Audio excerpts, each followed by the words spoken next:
Oktyabr 2025-ci il. Ağdam rayonundayım. Rayonun girişində olan gördüyünüz bu təpə Qarabağ Azərbaycan yazısı güşə yaradılıb devlətimiz tərəfindən. Yalnız bayraq yoxdur. Bu məmurların vicdanı, qeyrəti hardadır? Bu hakimiyyətin çörəyin yeyir, amma xidmət eləmir. Xalqı devlətdən narazı salır.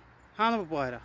Həm də hamısının bahalı maşınları, komfortlu həyat tərzi yaşayıram.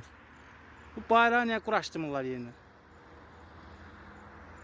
Bu videonu çəkib paylaşan bəlkə biraz vicdana, insafa gəlib bu bayrağı təmir eləyərlər onlar. Onlar da indi bəlkə vicdana gələrlər biraz, qeyrətə gələrlər.